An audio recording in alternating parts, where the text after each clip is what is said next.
ഒരേസമയം റഷ്യയ്ക്കും യുക്രൈനും സ്വീകാര്യനാണ് പ്രധാനമന്ത്രി. ലോകസമാധാനം സ്ഥാപിക്കുന്നതിൽ പങ്കുവഹിക്കാൻ ഇന്ത്യക്ക് സാധിക്കുന്നുവെന്നും ശശി തരൂർ പറഞ്ഞു. റെയ്സിന ഡയലോഗിലാണ് തരൂരിന്റെ പരാമർശം. Yes, I'm still wiping the egg off my face because I was the one person in the parliamentary debate who actually criticized the Indian position at the time, back in February 22. A couple of years later, 3 years later, it does look like I'm the one with the egg on my face because clearly the policy has meant that India has actually a prime minister who can hug both the president of Ukraine and the president of Moscow 2 weeks apart and be accepted in both places. And therefore, India is in a position where it can make a difference to a lasting peace if it was so required in ways that very few countries would be able to. വാർത്തയുടെ വിവരങ്ങളുമായി ഗൗതം അനന്തനാരായണൻ ചേരുകയാണ്. ഗൗതം, ആദ്യമേ ശശി തരൂർ പറഞ്ഞത് കേന്ദ്രത്തിനെതിരെ ഉന്നയിച്ച ആരോപണങ്ങൾ തെറ്റായിപ്പോയി. ഇപ്പോൾ പ്രധാനമന്ത്രി നരേന്ദ്രമോദിയെ പ്രശംസിച്ചുകൊണ്ടുള്ള ഒരു പ്രസംഗമാണ് റെയ്സിന ഡയലോഗിൽ ഉണ്ടായിരിക്കുന്നത്. വിവരങ്ങൾ. നിലിമ, റെയ്സിന ഡയലോഗിൽ സംസാരിക്കുന്ന ഘട്ടത്തിൽ ശശി തരൂർ പ്രധാനമന്ത്രി നരേന്ദ്രമോദിയെ വാനോളം പ്രശംസിക്കുന്ന കാഴ്ചയാണ് കണ്ടത്.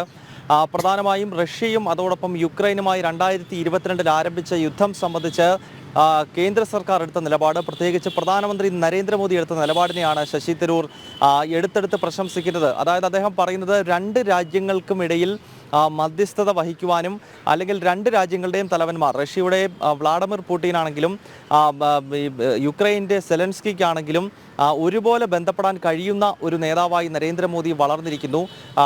തനിക്ക് മുൻപ് ചില തെറ്റുകൾ പറ്റിയിട്ടുണ്ട്. അതായത് നേരത്തെ ഈ റഷ്യയിൽ നിന്നും എണ്ണ വാങ്ങിക്കുന്ന കാര്യങ്ങളിലൊക്കെ കേന്ദ്ര സർക്കാരിനെ ശശി തരൂർ പാർലമെന്റിൽ ഉൾപ്പെടെ വിമർശിച്ചിരുന്നു. അതെല്ലാം തനിക്ക് പറ്റിയ തെറ്റാണ് എന്ന് തുറന്നു പറഞ്ഞുകൊണ്ടാണ് കോൺഗ്രസ് നേതാവ് ശശി തരൂർ ഈ റെയ്സിന ഡയലോഗ് പോലെ ലോകം മുഴുവൻ ഉറ്റുനോക്കുന്ന ഒരു വേദിയിൽ വെച്ച് ഭാരതത്തിൻ്റെ പ്രധാനമന്ത്രിയെ വാനോളം പുകഴ്ത്തിയത് എന്നതാണ് ഏറെ ശ്രദ്ധേയം. മാത്രമല്ല, ഇന്നിപ്പോൾ രാവിലെ വീണ്ടും മാധ്യമപ്രവർത്തകർ ശശി തരൂരിനോട് ഈ നിലപാട്, ഇത് ഒരിക്കൽ കൂടി എന്തുകൊണ്ടാണ് ഇത്തരത്തിൽ പ്രധാനമന്ത്രിയെ പ്രശംസിച്ചത് എന്ന ചോദ്യത്തിന് താനൊരു ഭാരതീയനായതുകൊണ്ടാണ് ഈ രീതിയിലുള്ള പ്രതികരണം നടത്തിയത് എന്ന മറുപടി തരൂരിൻ്റെ ഭാഗത്ത് നിന്ന് ഇന്നും ഉണ്ടായി എന്നുള്ളതാണ്. എന്നാൽ ഇതിനെ രാഷ്ട്രീയവൽക്കരിച്ചുള്ള ചർച്ചകൾക്ക് താനില്ല എന്ന് പ്രതികരിച്ചുകൊണ്ട് അദ്ദേഹം മാധ്യമങ്ങളുടെ മുന്നിൽ നിന്നും നീങ്ങി. എന്തായാലും റെയ്സിന ഡയലോഗിൽ പറഞ്ഞ കാര്യങ്ങളെ മാറ്റി പറയുവാനോ അത് തള്ളുവാനോ ശശി തരൂർ തയ്യാറായിട്ടില്ല. ഇന്ന് വീണ്ടും ആ ചോദ്യം ചോദിക്കുന്ന ഘട്ടത്തിൽ അതേ നിലപാട് തന്നെ ആവർത്തിക്കുകയാണ് കോൺഗ്രസ് എം പി ചെയ്തത്. നീലിമ, അതായത് ഭാരതീയൻ എന്ന നിലയിലാണ് സംസാരിച്ചത്. അതായത്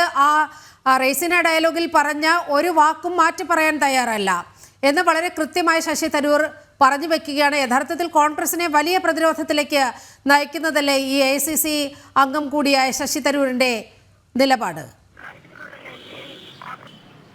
നീലിമ, കഴിഞ്ഞ ഏതാനും ആഴ്ചകൾക്ക് മുൻപാണ് കോൺഗ്രസിൻ്റെ ദേശീയ നേതൃത്വം ശശി തരൂരിനെ ഡൽഹിയിലെ AICC ആസ്ഥാനത്തേക്ക് വിളിപ്പിച്ച് ഒരു ശാസന പോലെ ഒരു നീക്കം നടത്തിയത്. അന്ന് അമേരിക്കയിൽ നിന്നും പ്രധാനമന്ത്രി നരേന്ദ്രമോദി US സന്ദർശനം വിജയകരമായി പൂർത്തീകരിച്ച്, പ്രത്യേകിച്ച് അമേരിക്കൻ പ്രസിഡന്റ് ഡൊണാൾഡ് ട്രംപുമായുള്ള കൂടിക്കാഴ്ചയ്ക്ക് ശേഷം അദ്ദേഹം ഡൽഹിയിൽ എത്തുന്ന ഘട്ടത്തിൽ എക്സിലൂടെ ശശി തരൂർ പ്രധാനമന്ത്രിയെ വാനോളം പ്രശംസിക്കുകയും അമേരിക്കൻ പര്യടനം വലിയ വിജയമാണ്, നയതന്ത്രപരമായ അത് വിജയമാണ് എന്ന രീതിയിൽ ചില കാര്യങ്ങൾ കുറിച്ചിരുന്നു. അന്ന് രാഹുൽ ഗാന്ധി ശശി തരൂരിനോട് സംസാരിക്കുകയും ഇത്തരം പ്രതികരണങ്ങൾ ഒഴിവാക്കണം എന്ന രീതിയിലൊരു നിർദ്ദേശം കൊടുക്കുകയും ചെയ്തു.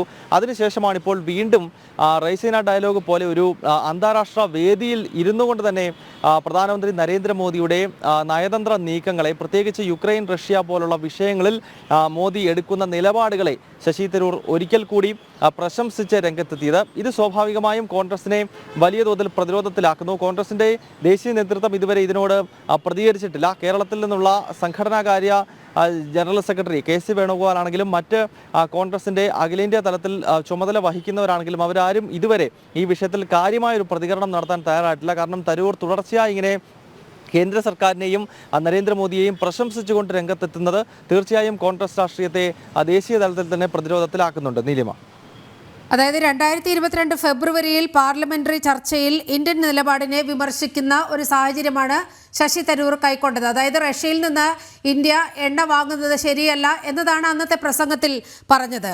ആ പ്രസംഗം ആനമണ്ടത്തരമായി പോയെന്നാണ് ഈ റെയ്സിന ഡയലോഗിൽ ശശി തരൂർ വ്യക്തമാക്കുന്നത്.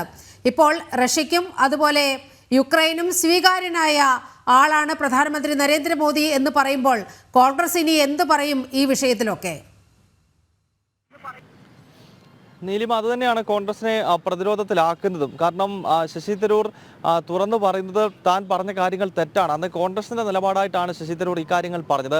റഷ്യയിൽ നിന്നും എണ്ണ വാങ്ങുന്നതിനെ ഉൾപ്പെടെ വിമർശിച്ചത് അദ്ദേഹം കോൺഗ്രസിന്റെ നേതാവായി നിന്നുകൊണ്ട്, പ്രത്യേകിച്ച് ലോക്സഭയിൽ സംസാരിക്കുന്ന ഘട്ടത്തിലാണ് ഇത്തരം പ്രതികരണങ്ങൾ നടത്തിയത്. അതിനാൽ കോൺഗ്രസിന്റെ ഔദ്യോഗിക നിലപാടിനെ തന്നെയാണ് ശശി തരൂർ ഇപ്പോൾ തള്ളി പറയുന്നത് എന്ന കാര്യത്തിൽ യാതൊരു സംശയവുമില്ല. അതിനാൽ തന്നെ കോൺഗ്രസിന്റെ ദേശീയ നേതാക്കൾ അതാണ് ഇപ്പോൾ ഈ വിഷയത്തിൽ കാര്യമായൊരു പ്രതികരണം നടത്താൻ തയ്യാറാകാത്തത്. കാരണം ഒരു ഭാഗത്ത് നരേന്ദ്രമോദിക്കെതിരെ വലിയ വിമർശനം രാഹുൽ ഗാന്ധിയുടെ നേതൃത്വത്തിൽ കോൺഗ്രസ് നടത്തുന്ന ഘട്ടത്തിലാണ് ഇന്നിപ്പോൾ ദേശീയ തലത്തിൽ തന്നെ കോൺഗ്രസിന്റെ ഏറ്റവും പ്രധാനപ്പെട്ട ഫേസ് ആയിട്ടുള്ള ശശി തരൂർ തുടർച്ചയായി പ്രധാനമന്ത്രി നരേന്ദ്രമോദിയുടെ നയങ്ങളെ പ്രശംസിച്ച് രംഗത്തെത്തുന്നത്. പ്രത്യേകിച്ച് കേരളത്തിൽ ഉൾപ്പെടെ ഇനി നിയമസഭാ തെരഞ്ഞെടുപ്പിന് കഷ്ടിച്ച ഒരു വർഷം മാത്രമാണ് ശേഷിക്കുന്നത്. ഈ വർഷം അവസാനം ബീഹാർ പോലെ ഒരു വിശാലമായ സംസ്ഥാനം നിയമസഭാ തെരഞ്ഞെടുപ്പിലേക്ക് നീങ്ങുന്നു. അങ്ങനെ വിവിധ തെരഞ്ഞെടുപ്പുകൾ ഉൾപ്പെടെ പടിവാതിക്കൽ എത്തി നിൽക്കെ ശശി തരൂരിനെ പോലൊരു മുതിർന്ന നേതാവ് പ്രധാനമന്ത്രിയെ പ്രശംസിക്കുകയും കേന്ദ്ര സർക്കാരിന്റെ നയങ്ങളെ തുടർച്ചയായി കൈയടിക്കുകയും ഒക്കെ ചെയ്യുന്നത് കോൺഗ്രസിനെ സംബന്ധിച്ചിടത്തോളം വലിയ ക്ഷീണമാകുമെന്ന കാര്യത്തിൽ സംശയമില്ല. കാരണം കോൺഗ്രസിനെ സംബന്ധിച്ച് വലിയ